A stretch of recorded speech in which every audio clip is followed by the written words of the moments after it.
Hey semuanya, gue Brogus dari Brogus Crypto. Semoga semuanya diberkahi kesehatan yang baik.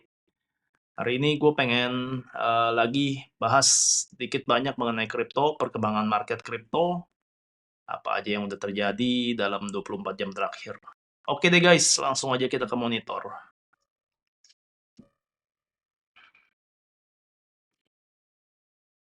Oke guys, untuk previewnya gue pakai website gue sendiri, indocrypto.com, karena kenapa enggak sekalian promosi. But sebagai reminder aja, website gue ini masih banyak bug-nya banget, masih beta. Jadi kalau kalian mau coba silakan, tapi ya gitu, masih banyak bug dan masih jauh dari perfect. Oke, kita lihat perkembangan market ya. Bitcoin ada di 16.590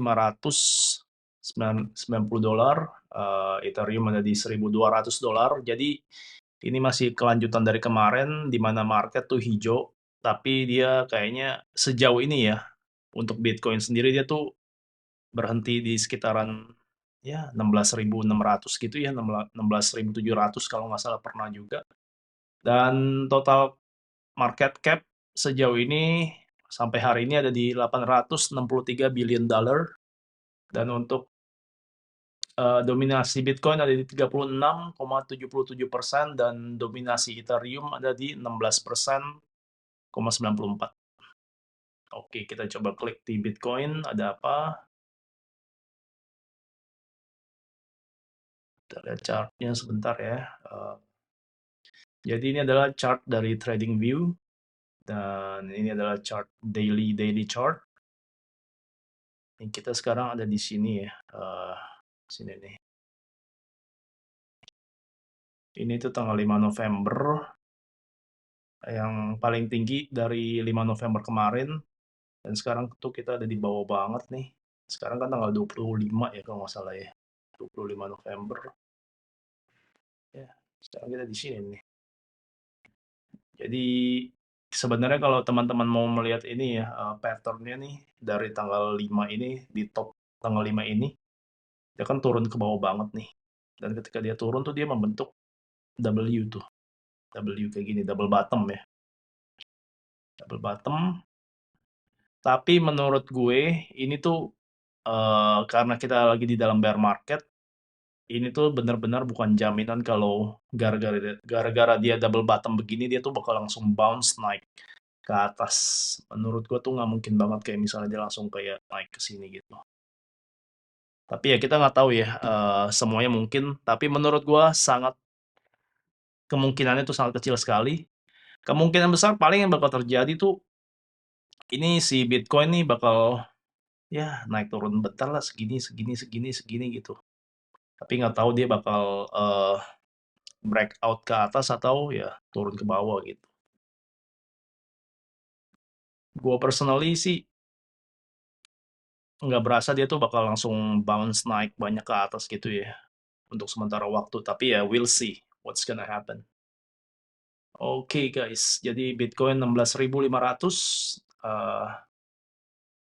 Ethereum sekitar 1.150 sampai 1.200, dan ini kita bisa lihat sendiri sekitar 1.200 dolar pas. Oke, untuk selanjutnya kita akan lihat ada perkembangan berita apa aja di market.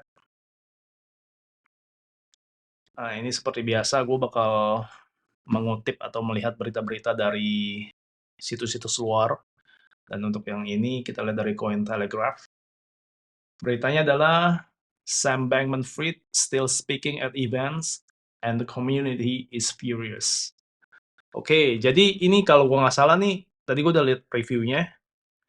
Si Sam Bankman-Fried ini tanggal 30 ya kayaknya ya. Nah, ini dia nih, bener nih.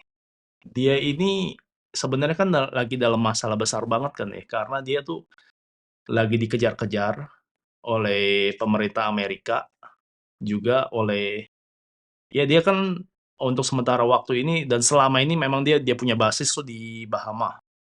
Di Bahama sendiri dia sendiri tuh juga kayak aman nggak aman gitu. Tapi dia ini nggak tahu ya, mungkin gara-gara dia tuh banyak duit banget yang dia bisa buat ngogok kiri kanan.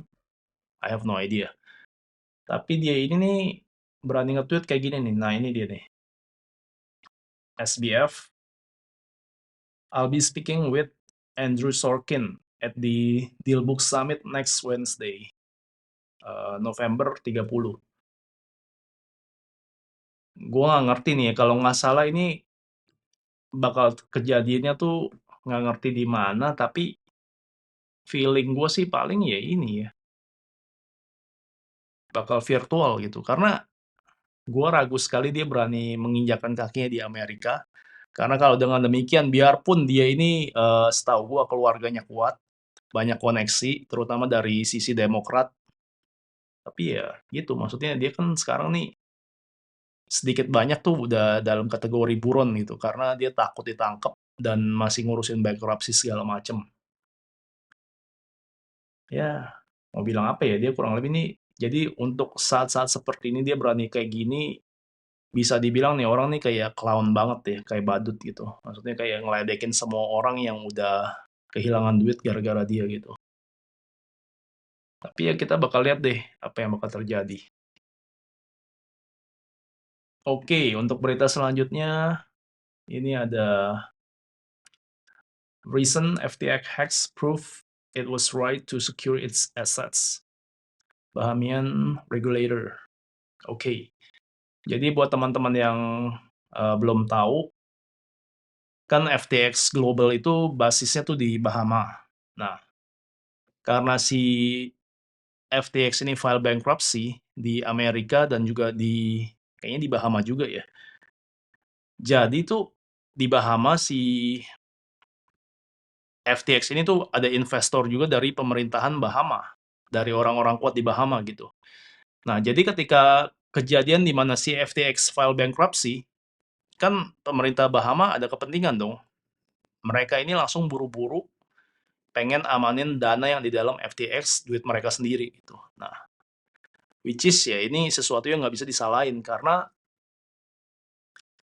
kalau misalnya pemerintah Bahama sendiri atau orang-orang kuat di sana yang ada kepentingan terhadap FTX, mereka nggak amanin dananya, kalau mereka telat dikit, itu dana mereka tuh pasti bakal langsung diamanin sama pemerintah Amerika dalam urusan bankruptcy.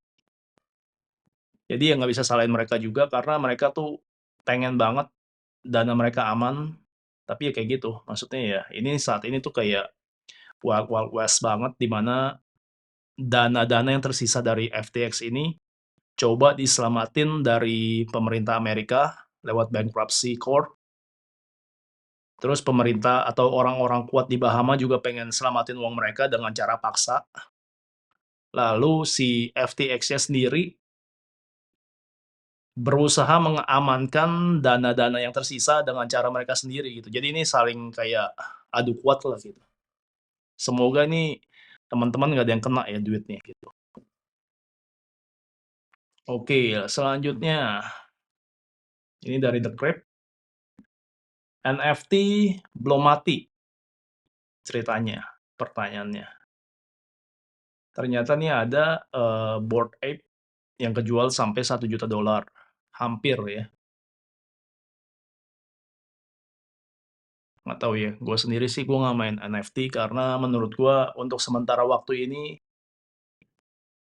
NFT itu masih terlalu hype kayak cycle dari kripto gitu. Maksudnya ada cycle ini, cycle itu dan waktu itu NFT itu mengalami cycle-nya di mana semuanya naik gitu. Tapi kan sekarang semua udah turun.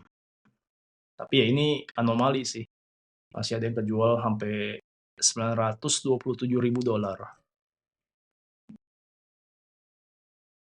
Oke, untuk selanjutnya dari Bitcoin.com ada berita utama ini dari rumah auditor besar Deloitte.